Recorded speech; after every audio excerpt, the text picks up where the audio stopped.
बिस्मिल्लाहिर्रहमानिर्रहीम। बच्चों, आज हमने इक्विलिब्रियम कांस्टेंट केसी को स्टडी करना है। जैसा कि आप प्रीवियस टॉपिक्स में केसी के बारे में देखते रहे हैं। मेरे अच्छे बेटों, केसी को हम यूं डिफाइन करते हैं कि KC means the ratio of the product of molar concentration of product raise to the power of coefficient to the product of molar concentration of reactants raised to the power of coefficient as in the balanced chemical equation. For example, बच्चों, ये आपके सामने एक equation है। Nitrogen and hydrogen when react with one another, जब nitrogen और hydrogen आपस में रिएक्ट करते हैं तो ये अमोनिया गैस बनाते हैं 2NH3। ये इस रिएक्शन की बैलेंस्ड केमिकल इक्वेशन है। इसमें आप देखें, ये रिएक्टेंट्स हैं और ये प्रोडक्ट्स हैं। इसकी जब हम इक्विलिब्रियम एक्सप्रेशन लिखते हैं केसी, तो हम प्रोडक्ट्स को ऊपर लिखते हैं। ये देखें, ये प्रोडक्ट हो गए और इनके नंबर ऑफ मोल्स इसको हम कोएफिशिएंट भी बोल सकते हैं। इस कोएफिशिएंट को या नंबर ऑफ मोल्स को हम किसकी शक्ल में ले आए हैं? पावर की शक्ल में। इसी तरह ये रिएक्टेंट्स हैं, ये नाइट्रोजन और इसके नंबर ऑफ मोल्स को इसकी पावर की शक्ल में, ये हाइड्रोजन इसके नंबर ऑफ मोल्स 3 हैं, इनको इसकी पावर की शक्ल में हम ले हैं।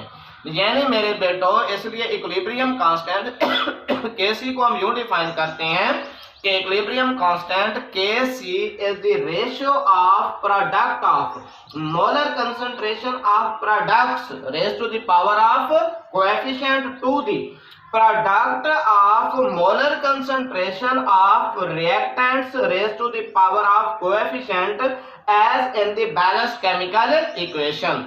क्या बच्चों कि इक्विलिब्रियम कांस्टेंट Kc means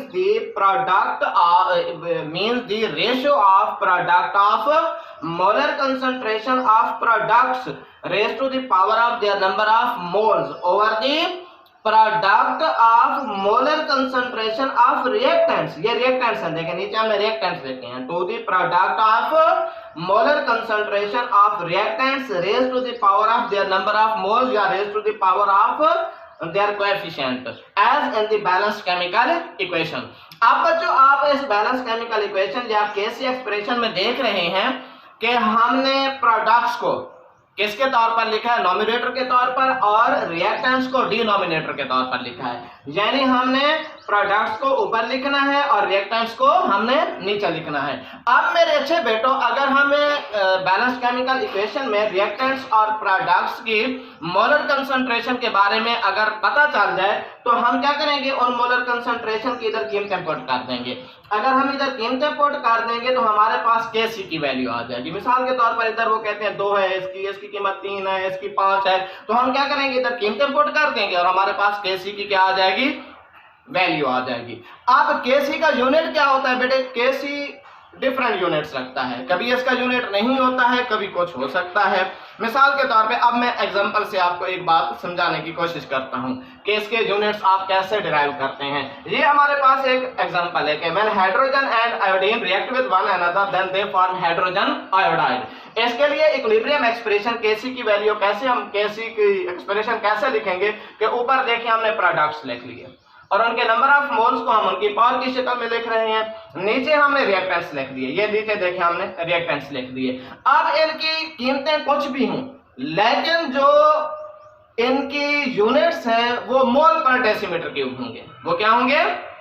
मिसाल के तौर पे HI की कीमत कुछ भी हो, 2 हो, 4 हो, 8 हो, 20 हो, कुछ भी हो, लेकिन उसके साथ यूनिट क्या लगेगा? मोल पर डेसीमीटर क्यूब। अब इनकी भी कीमतें कुछ भी हों, लेकिन उनके साथ यूनिट क्या लगेगा? मोल पर डेसीमीटर क्यूब। अब देखें, हमने HI की जगह क्या लिख लिया? मोल पर डेसीमीटर क्यूब। ऊपर क्योंकि स्केयर है, हमने मोल पर डेसीमीटर क्यूब का स्केयर लिख दिया। नीचे हमने क्या लिखा? H2 और I2 के लिए मोल पर डेसीमीटर क्यूब और इधर भी मोल पर डेसीमीटर क्यूब। क्योंकि इनके कोएफिशिएंट कोई भी नहीं है, इसलिए हमने इधर भी नहीं लिखे हैं पावर की शक्ल के अंदर। अब आप देख सकते हैं कि ऊपर मोल पर डेसीमीटर क्यूब का स्केयर है, नीचे भी मोल पर डेसीमीटर क्यूब 2 दफा है, इसलिए ये एक दूसरे से कैंसिल हो जाएंगे। In such case the equilibrium constant Kc will have no unit। इस शक्ल के अंदर इक्विलिब्रियम कांस्टेंट Kc का कोई भी यूनिट नहीं होगा। कब?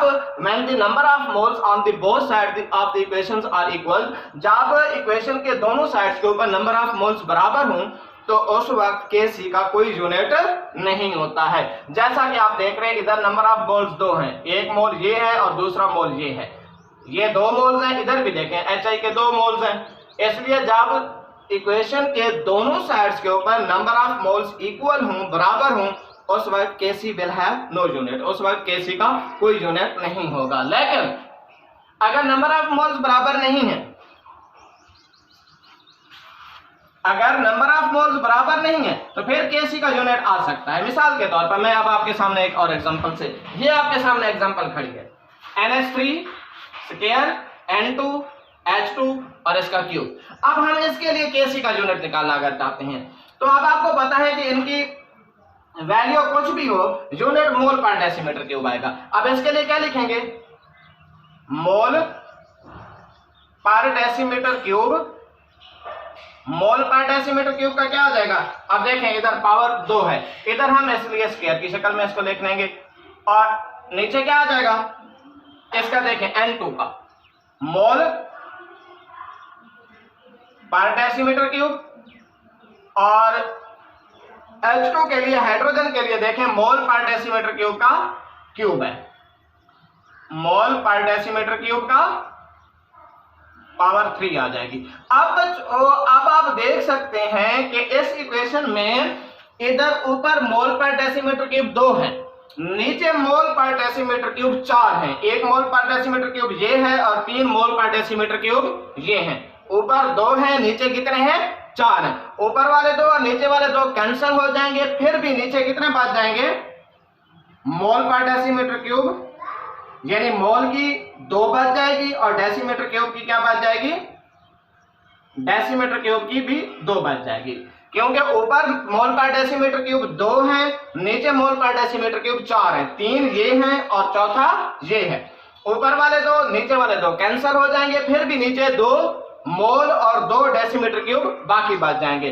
अब बच्चे जब हम इन मोल की 2 और डेसीमीटर क्यूब के स्क्वायर को ऊपर ले जाएंगे तो ये हो जाएगा मोल की -2 और डेसीमीटर क्यूब का क्या हो जाएगा? 3 तो 6, ये -6 हो जाएगा।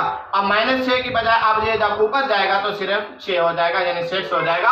अब इस इक्वेशन के लिए यूनिट हो जाएगा मोल की -2 और डेसीमीटर क्यूब की 6। ये बच्चों आज का आपका टॉपिक था, उम्मीद है आप याद करेंगे इंशाअल्लाह। अल्लाह हाफिज।